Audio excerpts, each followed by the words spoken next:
Hey, this is Jeff. Welcome back to Coito Ergo Sum, Let's Talk More Action, a series which is high on life, but wouldn't turn down a little bit of caffeine.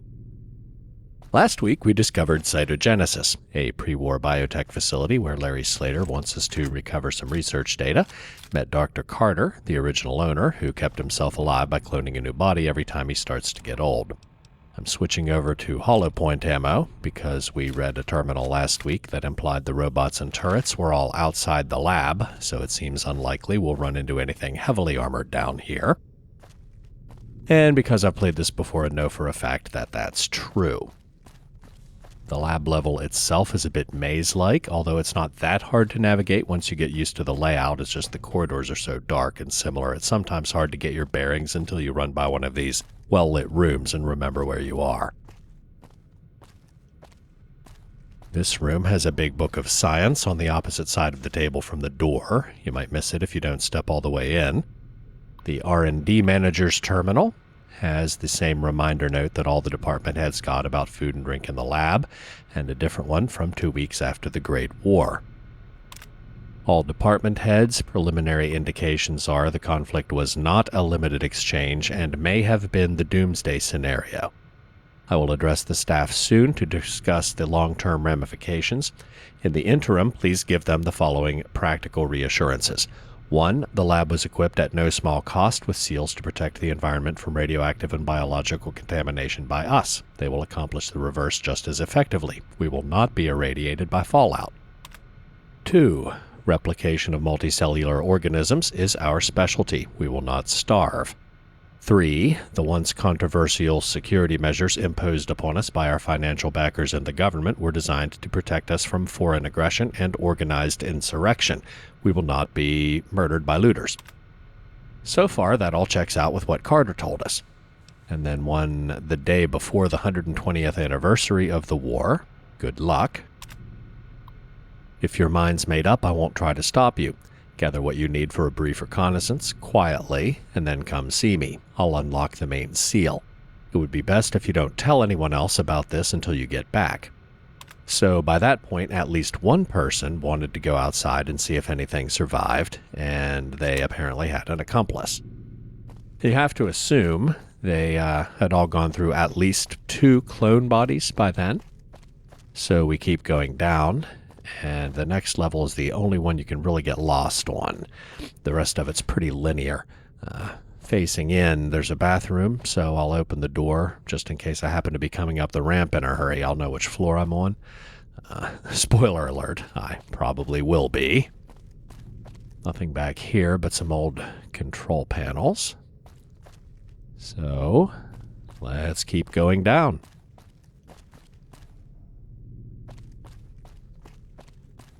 Next floor down has a machine shop, which has some fairly decent loot in terms of crafting materials and that kind of thing. It also has a workbench, so if you have the urge to build something, you can. That terminal doesn't work. So, let's keep heading down.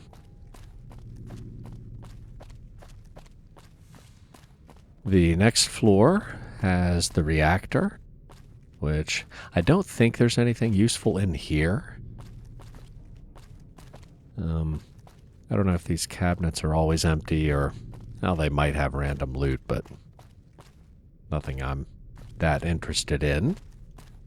And the patient record-keeping area, which has some more generic random office loot in the filing cabinets, a couple of terminals on the patient care manager's terminal. The first 2 notes are the same as on all the department head terminals. The last one, from about 6 weeks after the war, says, "Keep busy." The research teams may secretly relish the opportunity to work without outside distractions, but the transition will be difficult for the patient care staff. I'm counting on you to keep them engaged. 1. Continue practice to maintain skills. A medical emergency requiring their services could arise at any time. 2. Cross-training could kill 2 birds with 1 stone. Other departments are understaffed because the war transpired over a weekend, and your more capable practitioners will appreciate the intellectual challenge. 3. Although our basic survival needs are met, there are countless other possibilities to restore a semblance of normalcy to our new community. Your staff could perform routine medical care, arrange more satisfactory accommodations, organize recreation and amenities, perform custodial responsibilities, and so on. So the best doctors got promoted to help the research staff improve the cloning process, or who knows what, but the rest of them had to become maintenance engineers, cooks, janitors, whatever else they needed to keep the place running, which, as you might expect, caused a little bit of friction. The patient care terminal. One entry from 4 or 5 years after the war. Prep a template. Carter just gave the go-ahead for our first replacement since the war. Prep a template for Hodges. 5 years ago, I would have recommended an artificial heart, but we don't have one lying around. I guess a new body will have to suffice. And one from 111 years after the war, about 9 years before the R&D manager decided to scout outside. Regarding what if. Someone asks what if it wasn't an accident, and the doctor says prep a template anyway. There aren't any psychiatry diplomas hanging on the walls around here. If Takahashi says he doesn't remember activating the sterilization pulse, we have to take his word for it. Just be glad you made the diagnosis before it was too late. So like Carter told us last week, they weren't technically clones. They were physically perfect, disease-resistant templates that they could sort of merge with the patient's DNA. So like Hodges' new body probably didn't have whatever heart problem his or her original body had, but they still had accidents, maybe the occasional suicide attempt. And a day after Carter's keep busy note, right after the war, are you kidding? Someone says, you've got to be kidding, I'm not a janitor, I'm a surgeon. Boss replies, yes you are, and a damn good one. The first time a researcher needs surgery, they'll begin to understand why they should accept a fair share of the mundane tasks. But until then, we're the low men on the totem pole. And from the other two notes, it sounds like they never did get any respect, because it was a lot less risky just to grow a new body than it was to perform surgery. Which kind of begs the question of why they had surgeons on the staff in the first place, but I guess they were to keep the emergency room patients alive long enough to prepare for the cloning procedure. This is the elevator back up to the waiting room.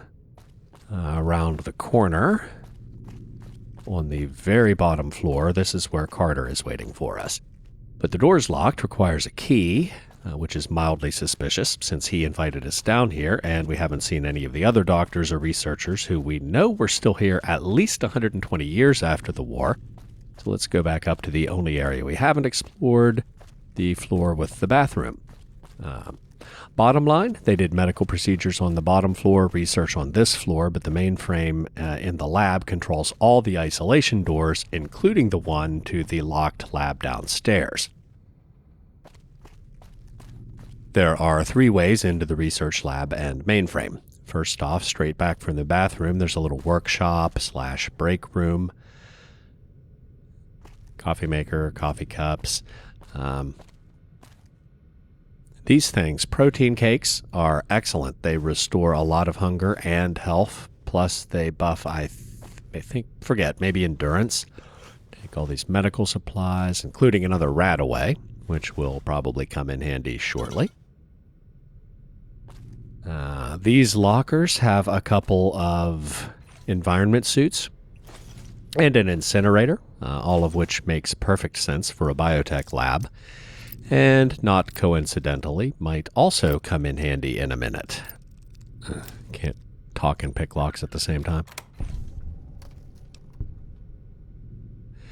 Actually, I'm not even going to take the incinerator, but it's good to have the lock open if I need it as a last resort.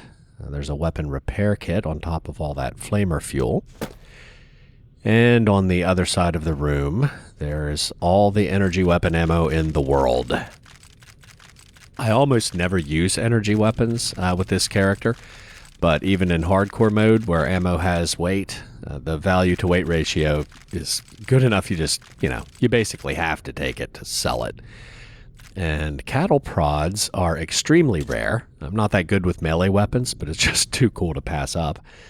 I like this set of different size wrenches, but they're not worth picking up. Take some duct tape. Not as valuable as Fallout 4, but still handy. Over on this table, somebody was working on a radio, and there's another vacuum tube for Coyote. And here we have a code access only terminal, which is what we need to open the door from this area to the research lab. There are pros and cons to each of the 3 entrances. This one comes out right across from the mainframe, but you either have to be able to hack a very hard terminal or pick a very hard lock. There's one that isn't locked, but requires a little bit of puzzle solving and stealth. We will be going through there at some point. That's where the sterilization chamber is. That was mentioned on the terminal about the guy who was maybe an accident, maybe a suicide attempt. It actually has a tactical use in this part of the quest, and if we can take advantage of that to save some ammo, we will. The third way isn't locked either, but it leads right into the main group of enemies, so it's not a good idea unless you are a serious tank. More of a tank even than Courier Jeff, who's not exactly a slouch in that department, but is definitely not optimized for combat. Reinforced leather's some of the best light armor in the game, but T-51, it ain't. And the Enfield hits pretty hard, but the rate of fire is low. I did pick up that riot shotgun last week, but the only ammo I have for it is what I picked up in the security office. And believe it or not, yes, there will be enemies in the lab. Because of course there are. It's a cloning lab where they did medical procedures and experimental research, and it's mysteriously abandoned except for one guy. And that guy did a surprisingly quick 180 from telling us that, his robots shot on sight to suddenly offering to share the secret of immortality with us. So, yeah. Like so many things that seem obvious in hindsight, probably shouldn't be that surprised how this is going to go down. And these guys are tough. I've mentioned so many times you're probably tired of hearing it, but the only 2 things I've ever seen kill the stag were Securitrons that cornered him in the Lucky 38 and some big spoiler alert mystery enemy that I was going to show you later. Well, this is them, so definitely not to be trifled with. Apparently I can't talk and hack terminals at the same time either. Well, I guess we'll pick the lock. And I'm encumbered. That's definitely not going to work. The hell did I pick up that weighs that much? I didn't pick up the incinerator. Environment suits? No, they're only 5 apiece. It was mostly just a ton of junk and ammo. Death by 1,000 cuts.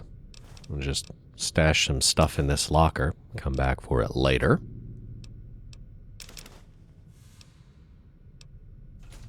Anyway, door.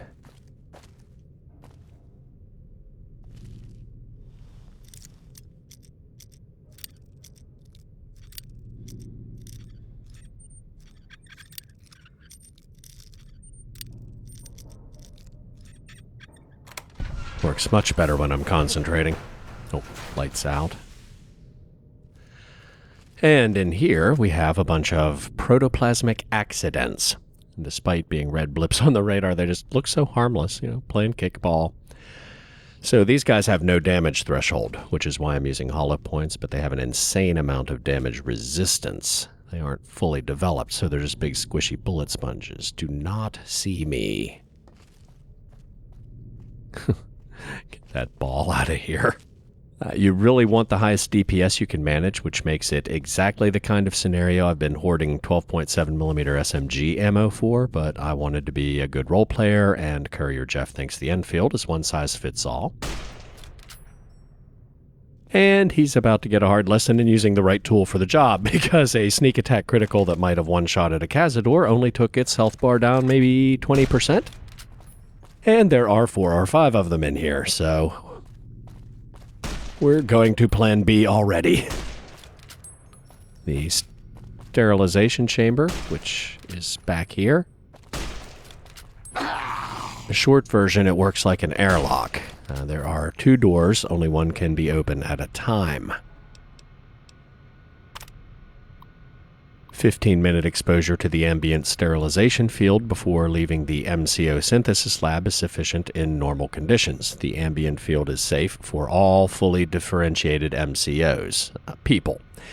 If partially differentiated MCOs are present, or if you've been exposed to the mutagenic delivery agent, you must initiate a sterilization pulse before leaving the lab. The pulse is not immediately lethal to people, but prompt medical attention is required to counteract the effects of radiation and anti-mutagenic compounds. Well, I have a partially differentiated MCO about to split my head open with an axe, so we'll be doing that. Unseal the inner door. Try to get inside before it takes another swing. Fail. Ow. Seal the chamber.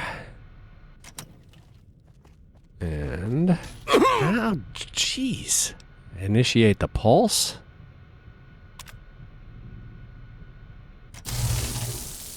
Oh, man, that was close. A perfect world, you lure them in, dodge your way out, and initiate the pulse from the outside, but one more swing and I was dead. They do a ridiculous amount of damage with those fire axes. So I'm safe in here for a minute. We'll pop a few stim packs.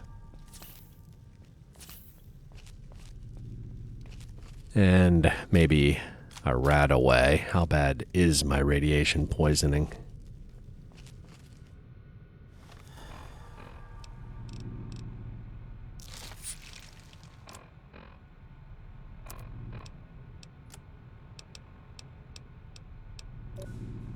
.572. I'll give the rat away a minute to work.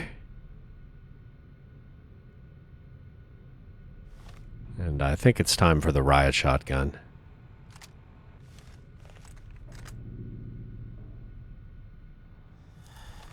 All right. 424. Knocked off like 150, so take another one just to be safe, you know, in case I need to do that again.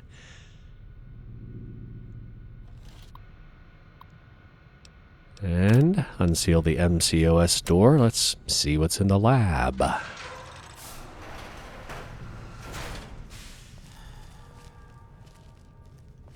Yeah, this is the puzzle-solving sneaky way I was talking about. They sleep back here so you can sneak by them and get to the mainframe, but I don't want to leave any alive behind me.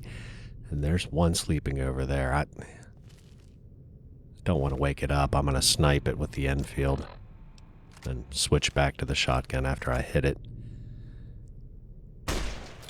Oh man, that did nothing.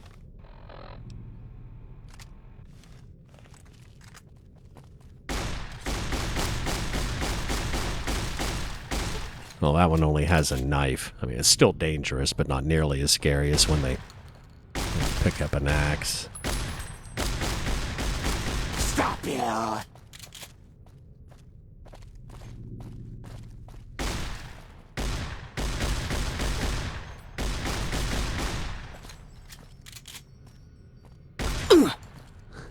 And I'm out of ammo. I missed a few times, but figure that was probably about 25 hits with a shotgun and still didn't quite take it down.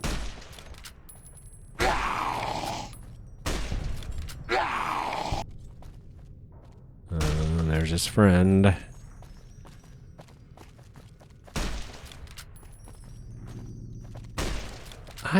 I don't have enough right away to zap these guys one at a time unless I can juke my way past them and activate it from outside, so... let's... nope. Ow. Let's live on the edge a little. Let's,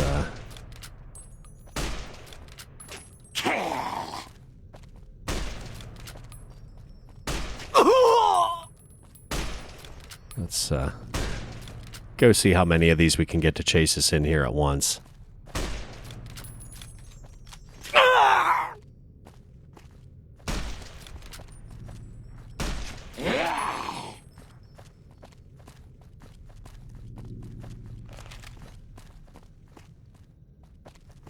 Still just the one.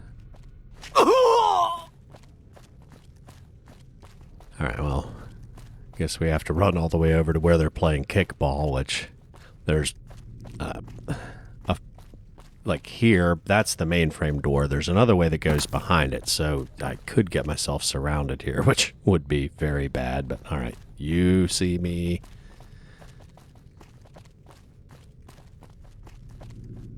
How many we have? Alright, 2 of them. All right.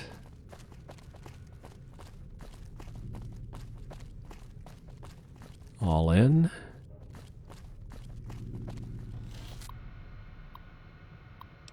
Seal the door.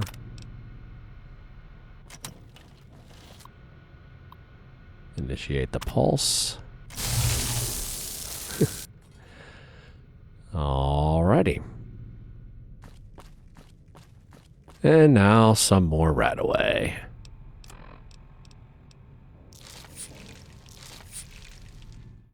So back here in the dark area of the lab is where the protoplasmic accidents live.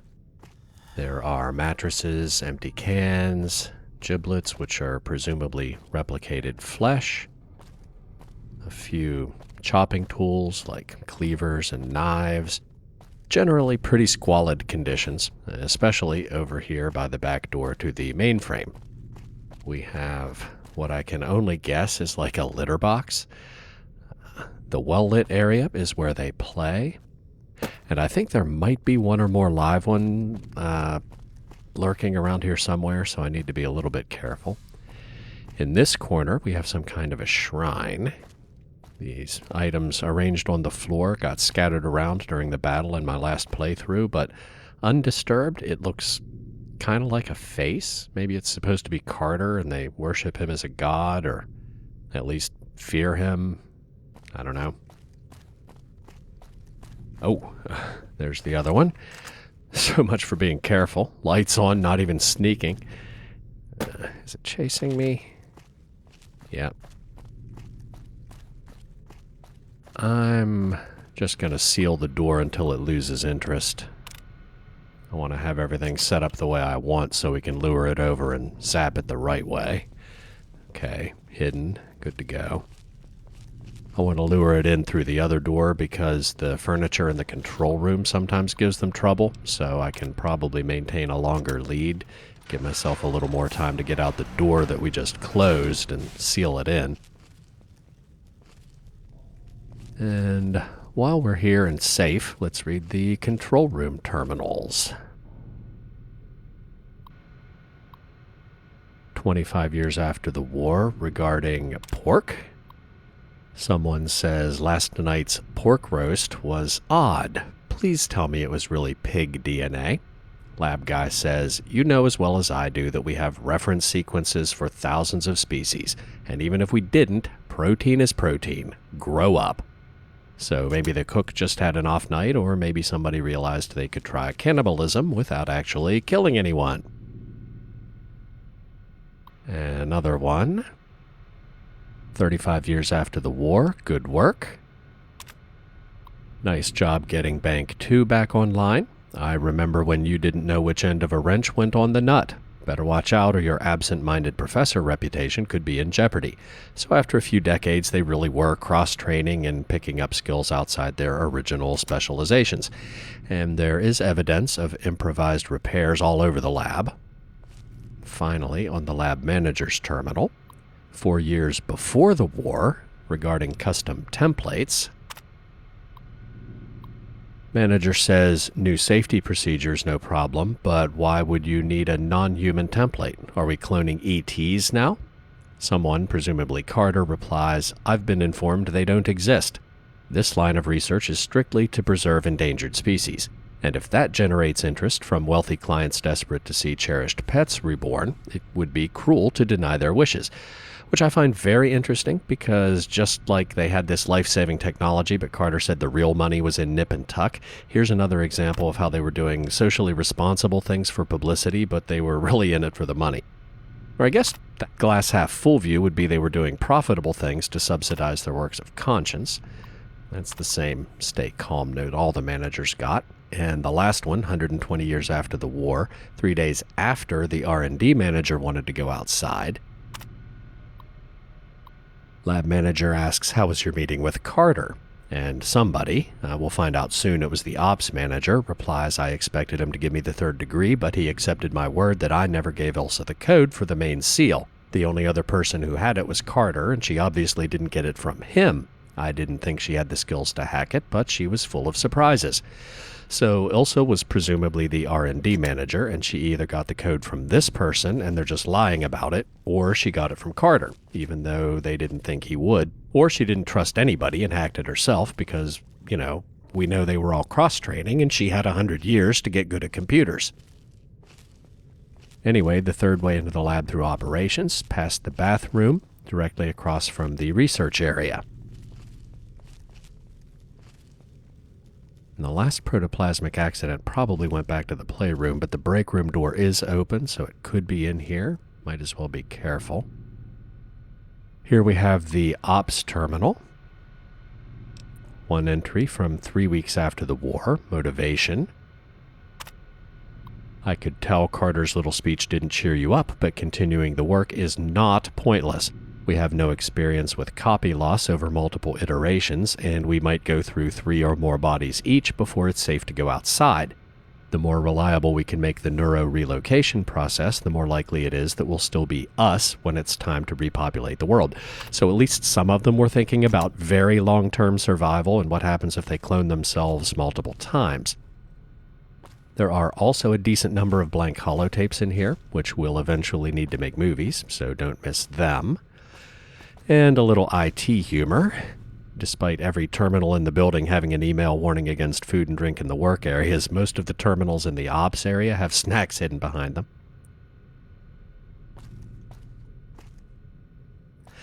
The ops manager's terminal. One about a year before the war, permission granted. Ops manager says caught another programmer hacking the door. They said it's easier than remembering the password. They only use it to access the lab between runs. It wouldn't hurt to throw them a bone. Someone, presumably Carter, replies permission granted to relax the password policy on the seal in ops. But if one of your prima donnas violates an isolation protocol, it's your ass. If they want to frame the discussion in terms of efficiency, tell them finding another bit flipper is easier than filing an incident report. Which just explains why the door in the break room was locked, but the one in ops isn't. About a month after the war, the end. One of the programmers says, "Don't get me wrong, boss. I'm looking forward to awing troglodytic survivors with my ancient knowledge and physical perfection, but there's one major problem no one's talking about. Replicated protein is fine, but when we run out of Nuka-Cola or chips or fancy lads, we are out. Now that will be the end of the world. Lol." So at least some of the staff were keeping their spirits up shortly after the war. And then 2 days after, Ilsa wanted to leave, but the day before, the MCOS manager asked how it went. The ops manager says, "I didn't give Ilsa the code. Maybe she hacked it. Computers weren't her thing, but who knows how long she was planning." Someone, presumably Carter, replies, "We should discuss this in person. I feel responsible and I'd like to avoid any more speculation and rumors." So again, either the ops manager gave Ilsa the code and is just covering his or her ass, or Carter gave Ilsa the code and lied about it to the ops manager, or Ilsa really just did it herself. Over here, there's a unique model rocket. I'll be having that. Some more blank holotapes. And another ops terminal. The oldest note we've seen so far, more than 5 years before the war, regarding concerns. "Doc, I'm no biologist, but I'd have to be an idiot not to see that the mutagenic delivery agent has potential military applications. Pretty scary ones. Talking about FEV. Someone, maybe Carter, maybe the ops manager, replies, "Undoubtedly, everything ever invented had potential military applications. Humanity is exploring space because some knuckle-dragger back in the 20th century wanted a way to throw bigger rocks at his neighbors. I'm counting on you and the rest of your team to turn the latest scary thing into the latest wonderful thing." Which, aside from using the technology for some arguably trivial purposes, they basically did. Certainly up until the war, and really for 120 years after. But sometime in the last 80 years, something went very wrong. And this is the third door to the lab. It's locked, but there's no password on the terminal that opens it, which we just read why in the manager's email. Well, there's good news and bad news. The bad news is I just noticed Fraps stopped recording because the hard disk was full. I lost about 10 or 15 minutes of footage, but my last autosave is when we entered the lab. I might be able to do all this a little smoother if I reloaded, but that would feel like I'm taking a mulligan, so I'm not going to. The good news is, all you missed was me reading a few more terminals and killing the last protoplasmic accident, which I actually did without using the sterilization chamber. More good news, I just realized I was using normal 308 ammo after I switched back from the shotgun, so I still have most of my hollow points left. More bad news, I still had radiation poisoning, so I used the last of my RadAway to get rid of the stat penalties. More good news, once they're all dead, unlocking the mainframe was no big deal. It's right in here. This side has a hard lock or a hard terminal, which you might want to do if you don't want to risk sneaking around the back, because it's right across from the break room. But back here, it's only an easy lock or an easy terminal.